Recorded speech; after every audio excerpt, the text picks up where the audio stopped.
తాకట్టులో ఉన్న బంగారాన్ని విడిపించి ఆ రోజున్న మార్కెట్ ధర కట్టి మిగిలిన డబ్బును మీకు అందిస్తుంది కొమ్మూరి గోల్డ్. నమస్తే, వెల్కమ్ టు వి మీడియా. నేను మీ సాయి. అసలు సాఫ్ట్వేర్ కంపెనీల్లో ఏం జరుగుతూ ఉంది? సాఫ్ట్వేర్ ఎంప్లాయీల్ని ఎందుకు తీసేస్తూ ఉన్నారు? అమ్మాయిలు అబ్బాయిలు తేడా లేకుండా అందరినీ టర్మినేట్ చేస్తూ ఉన్నారు. అసలు రీజన్ ఏంటి? నిన్నగాక మొన్న చూస్తే సాఫ్ట్వేర్ ఎంప్లాయీ టెక్ మహేంద్ర అమ్మాయి భావన, ఆ అమ్మాయి కంపెనీ ముందు కూర్చొని ప్రొటెస్ట్ చేస్తూ ఉంది. నిన్న నైట్ ఈ వీడియో రిలీజ్ అయింది. మళ్ళీ సాఫ్ట్వేర్ ఎంప్లాయీ ఒక్కసారి ప్లే చేస్తాను, మీరు ఒక్కసారి చూసుకోవచ్చు వీడియో కూడా.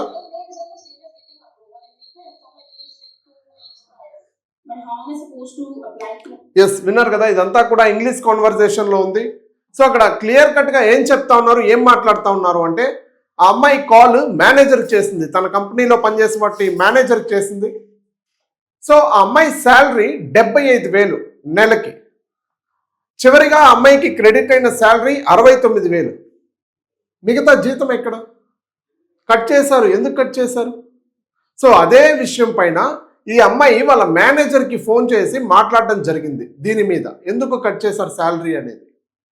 ఆయన చెప్పిన సమాధానం ఏంటో తెలుసా?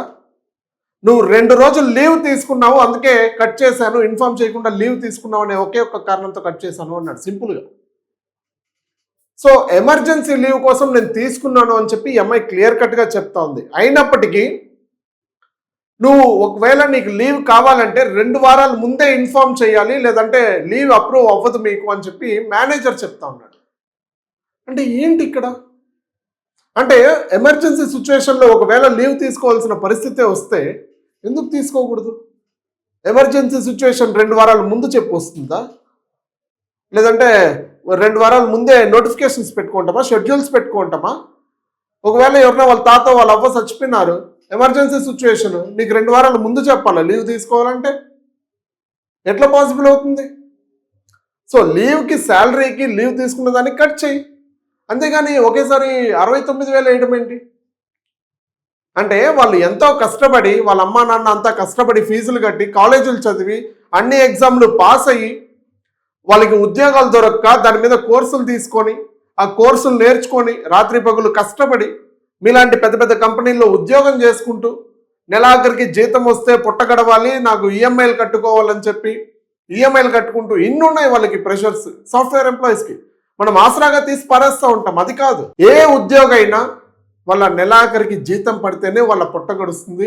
ఎక్కడెక్కడో ఊర్ల నుంచి వచ్చి హైదరాబాదుల్లో, బెంగళూరులో, ఢిల్లీలో ఇట్లా సాఫ్ట్వేర్ ఎంప్లాయీలు ఉద్యోగాలు చేసుకొని వాళ్ళ జీతం అంతా సంపాదించుకొని ఇంటికేసి ఈఎంఐలు కట్టి వాళ్ళ పొట్టకి ఎంత అవుతుందో అంత పెట్టుకొని వాళ్ళ రూమ్ రెంట్లు కట్టుకొని వాళ్ళ హాస్టల్లో ఉంటే హాస్టల్ ఫీజులు కట్టుకొని ఇన్ని చేస్తూ ఉంటారు, ఇన్ని ఇబ్బందులు పడుతూ ఉంటారు. మళ్ళీ ఒక పక్క ర్యాగింగ్లు, ఒక పక్క పోలీసులు, ఇబ్బందులు ఉంటాయి, ప్రతి ఒక్కరికి ఇబ్బందులు ఉంటాయి. అలాంటిది 75,000 పడాల్సిన శాలరీ 69,000 వేస్తే ఇంకా మిగిలిన వాళ్ళకి పేమెంట్ ఎలా? మేనేజర్ ఏమన్నా ఉంటే హెచ్ఆర్తో మాట్లాడుకొని చెప్పి కాల్ కట్ చేస్తున్నారు డైరెక్ట్గా. ఇంకా రెస్పాన్స్ ఏముంది సాఫ్ట్వేర్ ఎంప్లాయీల్లో? నిన్నగాక మొన్న భావన ఎందుకు ప్రొటెస్ట్ చేస్తుంది టెక్ మహేంద్ర కంపెనీ దగ్గర? కేవలం తన బిడ్డ కొంచెం ఆకలిగా ఉన్నాడు, కింద వెళ్ళి ఫీడింగ్ ఇచ్చేసి వస్తాను అని చెప్పి ఒక అరగంట సమయం లేట్ అయింది. ఆ అరగంట సమయం తీసుకున్నాక ఇంకా ఒక 10 నిమిషాలు లేట్ అయిందనే కారణంతో ఆ అమ్మాయి ఫోన్ చేసిన కంపెనీ వాళ్ళు రెస్పాండ్ అవ్వకపోవడం, నిన్ను టర్మినేట్ చేస్తా ఉన్నామని చెప్పడం.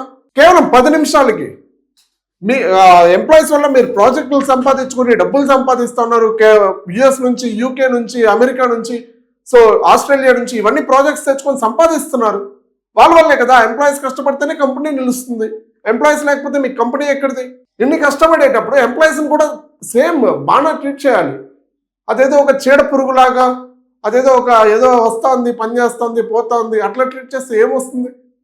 అమ్మాయి భావన టెక్ మహేంద్ర కంపెనీ నుంచి ప్రొటెస్ట్ చేసింది. ఏమొచ్చింది? అమ్మాయికి ప్రెస్ మీట్ పెట్టి మాట్లాడింది, జరుగుతున్న అన్యాయాల గురించి మాట్లాడింది. ఒకవేళ టాయిలెట్కి వెళ్ళాలన్నా ఇన్ఫార్మ్ చేయాలి ఆఫీస్లో ఎవరో ఒకరికి. మా లేడీస్ అయినటువంటి మాకు ఎంత అన్కంఫర్టబుల్ ఉంటుంది అవన్నీ కూడా చెప్పుకోవాలంటే.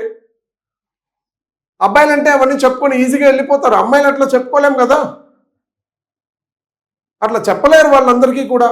సో ఎక్కడికైనా బయట వెళ్ళాలంటే ఇన్ఫార్మ్ చేయాలి, స్నాక్ బ్రేక్ వెళ్ళాలంటే ఇన్ఫార్మ్ చేయాలి.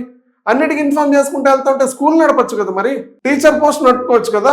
రీసెంట్ గా నా ఫ్రెండ్, ఎవరో కాదు, ఉదాహరణ నేనే, నా ఎగ్జాంపుల్, నా ఫ్రెండ్ ఒక సాఫ్ట్వేర్ ఎంప్లాయీలో జాబ్ చేస్తా ఉంది. హెచ్ఆర్ మిస్బిహేవ్ చేస్తారు అమ్మాయితో, హెచ్ఆర్ మిస్బిహేవ్ చేస్తాడు అమ్మాయితో. ఏమని అడిగితే నువ్వు పని చేయట్లేదు, నేను ఎప్పుడు మిస్బిహేవ్ చేశాను అని చెప్పి కారణాలు. అమ్మాయి పోలీస్ కంప్లైంట్ పెట్టింది, లీగల్గా ఫైట్ చేసింది, ఫైట్ చేసి గెలిచింది కూడా అమ్మాయి. అన్ని టర్మినేట్ కూడా చేసి దొబ్బారు.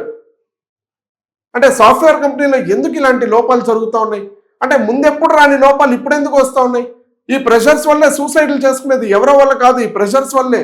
నిన్న కాక మొన్న ఒక అమ్మాయి సూసైడ్ చేసుకునింది, నిన్న మెడికల్ స్టూడెంట్ సూసైడ్ చేసుకునింది. దేనివల్ల? ఈ ప్రెషర్స్ వల్లే కదా.